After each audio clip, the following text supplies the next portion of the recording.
ಮಂಗಳೂರಿನ ಕುದ್ರೋಳಿ ಅಳಕೆ ದೀಪೋತ್ಸವ ಸಮಿತಿ ಆಶ್ರಯದಲ್ಲಿ ಶರವು ಶ್ರೀ ಮಹಾಗಣಪತಿ ದೇವರ 27ನೇ ವರ್ಷದ ದೀಪಾರಾಧನೆ ಉತ್ಸವವು ಅದ್ದೂರಿಯಾಗಿ ನಡೆಯಿತು.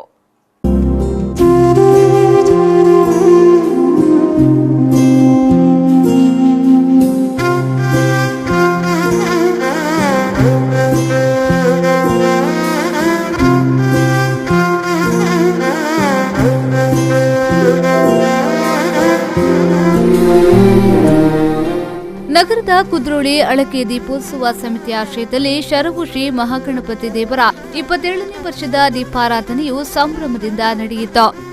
ಅಳಕೆ ಸಂಕದ ಬಳಿಯ ರಾಮಕಮಲ್ ಬಿಲ್ಡಿಂಗ್ ಎದುರುಗಡೆಯ 27ನೇ ವರ್ಷದ ದೀಪಾರಾಧನೆ ಉತ್ಸವವನ್ನು ಆಚರಿಸಲಾಗಿತ್ತು. ಇನ್ನು ಧಾರ್ಮಿಕ ಸಭಾ ಕಾರ್ಯಕ್ರಮವನ್ನು ಸ್ಥಳೀಯ ಕಾರ್ಪೊರೇಟರ್ ರಾಜೇಂದ್ರ ಕುಮಾರ್ ಉದ್ಘಾಟಿಸಿದರು.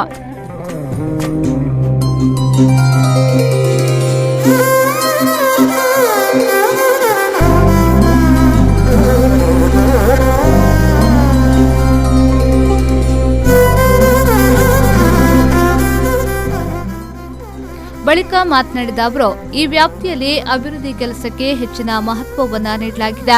ಮುಂದಿನ ದಿನಗಳಲ್ಲಿ ಇನ್ನಷ್ಟು ಅಭಿವೃದ್ಧಿ ಕೆಲಸ ಮಾಡಲಾಗುವುದೆಂದು ಹೇಳಿದರು.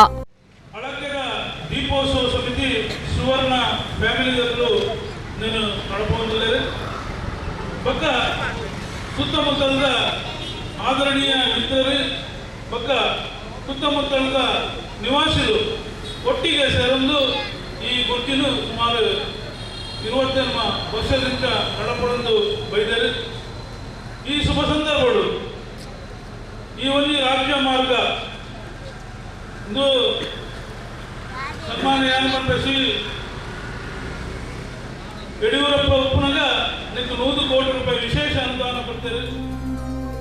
ವೇದಿಕೆಯಲ್ಲಿ ಸ್ಥಳೀಯ ಕಾರ್ಪೊರೇಟರ್ ರಾಜೇಂದ್ರ ಕುಮಾರ್ ಅವರನ್ನ ಕುದ್ರೋಳಿ ಅಳಕೆ ದೀಪೋತ್ಸವ ಸಮಿತಿ ಆಶ್ರಯದಲ್ಲಿ ಸನ್ಮಾನಿಸಲಾಯಿತು.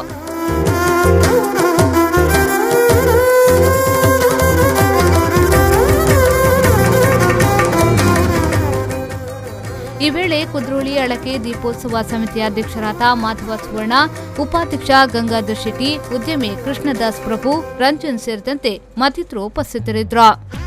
ನಾಗೇಶ್ ಕಾವೂರು, ವಿ4 ನ್ಯೂಸ್ 24/7 ಮಂಗಳೂರು.